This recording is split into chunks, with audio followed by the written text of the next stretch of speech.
News matrix நேயர்களே, தமிழ்நாட்டை எதிர்பார்த்து காத்து கொண்டிருந்த ஒரு வழக்கில் உச்சநீதிமன்றம் தீர்ப்பு சொல்லிருக்கு. கரூர் கூட்ட நெரிசல்ல கிட்டத்தட்ட ஒரு 41 பேர் சிக்கி இறந்தார்கள். அது தொடர்பாக மதுரை உயர்நீதிமன்றம், அதே போல சென்னை உயர்நீதிமன்றம், இந்த 2 உயர்நீதிமன்றங்களும் வெவ்வேறு கருத்துக்களை தெரிவிச்சிருந்தது.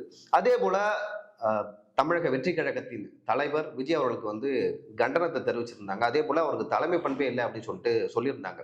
ஸோ இதுல திருப்தி அடையாத தமிழக வெற்றி கழகத்தின் நிர்வாகிகள் என்ன பண்ணாங்கன்னா, உச்ச நீதிமன்றத்துல ஒரு வழக்கு தொடர்ந்தாங்க.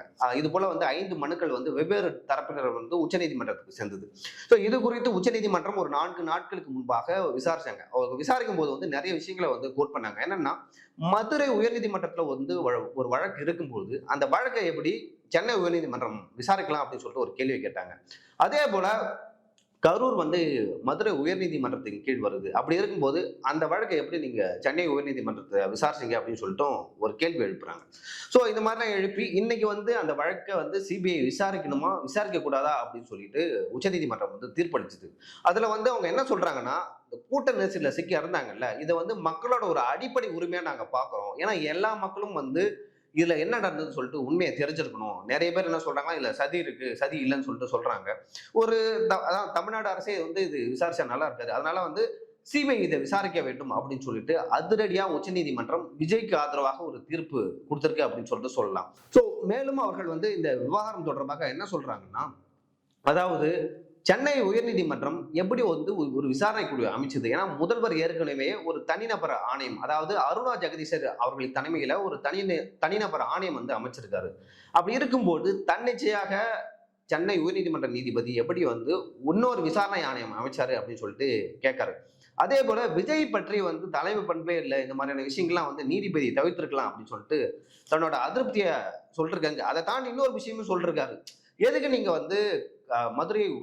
மதுரை ஹைகோர்ட்ல இந்த வழக்கு இருக்கு, அப்படி இருக்கும்போதே நீங்க மதுரை ஹைகோர்ட்டுக்கு இந்த வழக்கை அனுப்பிச்சிருக்கணும். ஏன்னா அந்த விசாரணை அங்க மதுரை ஹைகோர்ட் நடக்குது, எதுக்கு இதை கொண்டு வரீங்க அப்படின்னு அனுப்பிச்சிருக்கணும். எதுக்கு முதல்ல இந்த வழக்கை விசாரணை எடுத்தீங்க அப்படின்னு உச்ச நீதிமன்ற நீதிபதிகள் கடும் அதிருப்தியை தெரிவிச்சிருக்காங்க.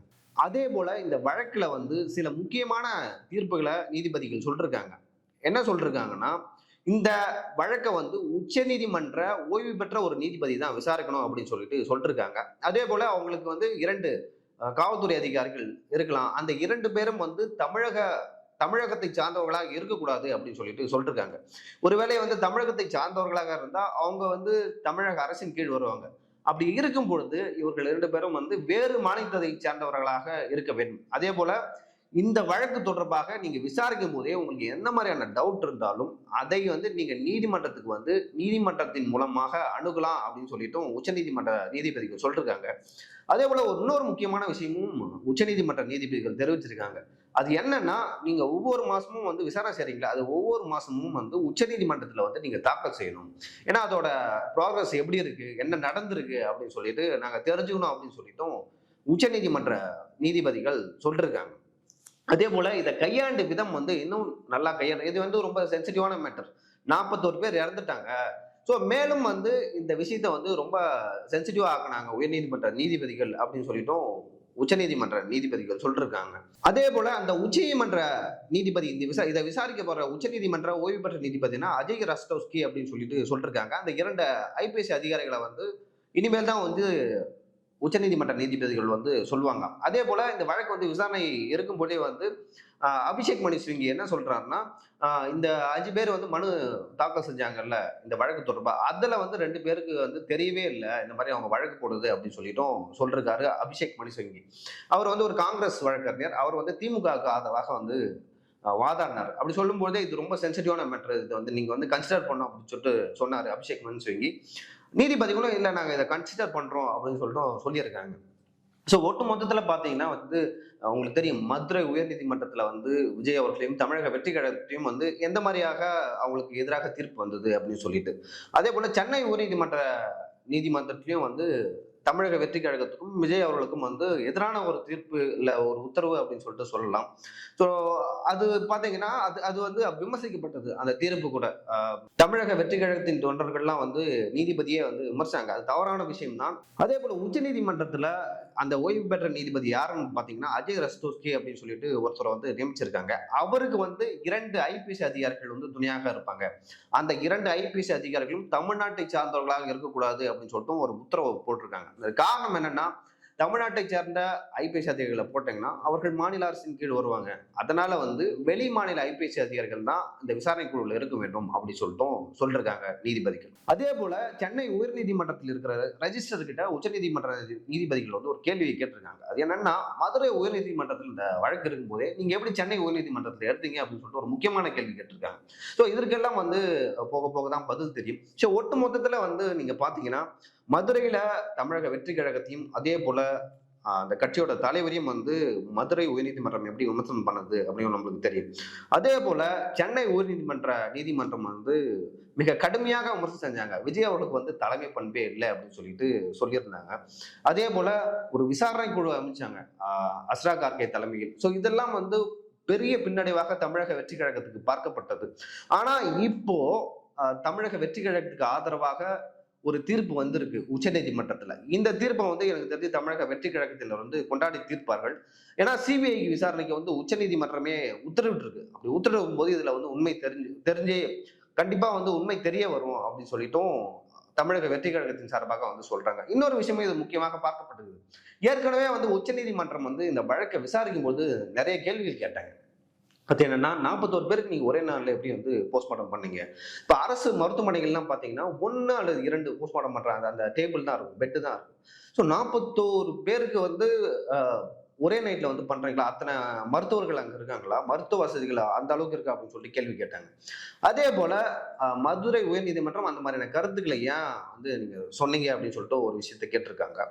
அதே போல மதுரை உயர்நீதிமன்றம் விசாரிக்கும் பொழுது சென்னை உயர்நீதிமன்றம் எப்படி அந்த வழக்கை எடுத்தீங்க? இந்த மாதிரியான ஒரு கருத்துக்களை ஏன் தெரிவிச்சீங்கன்னு கேட்டிருக்காங்க.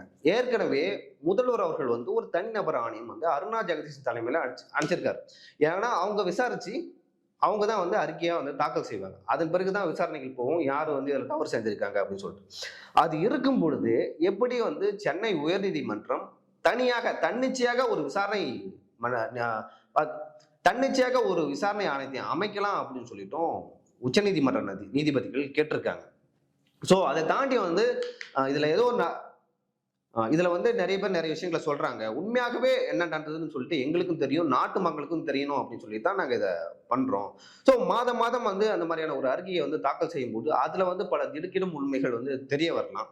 ஸோ பொறுத்துட்டு இருந்தா பார்க்கலாம். இந்த வழக்கை பொறுத்த வரைக்கும் வந்து எந்த மாதிரியான விஷயங்கள் வந்து வெளிவர போகுது. உண்மையாகவே வந்து அங்க இறந்த மக்கள் வந்து கூட்ட நெரிசல் தான் இறந்தார்களா? அதுக்கு பின்னாடி ஏதாவது சதி இருக்கா? ஏன் வந்து ஒரே நாள் இரவில் வந்து 41 பேரோட உடலையும் வந்து போஸ்ட்மார்ட்டம் பண்ணாங்க? அதே போல தமிழக அரசு வந்து இந்த விஷயத்தை எப்படி எதிர்கொள்ள போறாங்க? ஒருவேளை வந்து இதுக்கு பின்னாடி சதிகிதி அந்த மாதிரி ஏதாவது இருந்தா அது பெரிய பின்னடைவா தேர்தல் நேரத்துல வந்து திமுக இருக்கும் அப்படின்னு சொல்லிட்டு அரசியல் பார்வையாளர்கள் சொல்றாங்க. ஏன்னா ஏற்கனவே வந்து ஆம்ஸ்ட்ராங் அவர்களுடைய கேஸ் வந்து சிபிஐக்கு போயிருக்கு. அதுலயும் வந்து தள்ளுபடி பண்ணிட்டாங்க உச்சநீதிமன்றம் போய். அதே போல அந்த அதே போல கிட்னி திருடு விவகாரம் தொடர்பாக வந்து ஒரு எஸ்ஐடி மதுரை உயர்நீதிமன்றத்தால் அமைக்கப்பட்டது. அதுவும் வந்து உச்சநீதிமன்றத்துக்கு போயிட்டு தள்ளுபடி ஆக்கப்பட்டு இப்ப இந்த கேஸும் வந்து சிபிஐ விசாரணைக்கு வந்து போயிருக்கு. அப்படி இருக்கும்போது தேர்தல் நெருங்க இந்த வழக்கெல்லாம் ஒரு மிகப்பெரிய பின்னடைவா திமுக இருக்க போகுது. அதே போல தமிழக வெற்றி கழகம் இன்னொரு பக்கம் பார்க்கணும். ஏற்கனவே வந்து அந்த கட்சியோட தலைவர், தொண்டர், நிர்வாகிகள் எல்லாம் ரொம்ப சோர்ந்து போயிருக்காங்க. நிறைய பேரை வந்து டிவி முன் தோன்றுவதில்லை, அதே போல பேட்டி கொடுக்கறது இல்லை. இந்த மாதிரி அந்த கட்சி வந்து நிலைமையில இருக்கு. அப்படி இருக்கும்போது இந்த தீர்ப்புக்கு பிறகு அந்த கட்சியில இருக்க தொண்டர்கள், தலைவர்கள், அதே போல விஜயோட அடுத்த தேர்தல் பிரச்சாரம் எப்ப இருக்கும்னு சொல்லிட்டு கூடிய விரைவில் நம்மளுக்கு தெரிய வரும். அதற்கும் வந்து பல்வேறு நெறிமுறைகளும் வந்து வகுக்கப்படும் அவரோட கூட்டத்துக்கு. இன்னொரு விஷயமும் சொல்றாங்க, வருகின்ற நாட்களில் கிட்டத்தட்ட நெக்ஸ்ட் வீக்ல வந்து இந்த வீக்ல நடுவுல இல்ல எண்ட்ல வந்து விஜய் அவர்கள் வந்து கரூருக்கு போவாரு அப்படின்னு சொல்லிட்டு சொல்லப்படுது. ஸோ பொறுத்திருந்து தான் பார்க்கலாம். எனக்கு தெரிஞ்சு வந்து தமிழக வெற்றி கழகமும் அதன் தொண்டர்களும் அதே போல தமிழகத்தில் இருக்கிற மக்களுக்கும் வந்து இந்த நேரத்தில் ஒரு தெளிவு கிடைச்சிருக்கும் அப்படின்னு சொல்லிட்டு நினைக்கிறேன். ஸோ பொறுத்திருந்து பார்க்கலாம் இந்த வழக்குல என்ன நடக்குது, சிபிஐ வந்து இதை எப்படி விசாரிக்க போகுது அப்படின்னு சொல்லிட்டு. ரொம்ப நன்றி.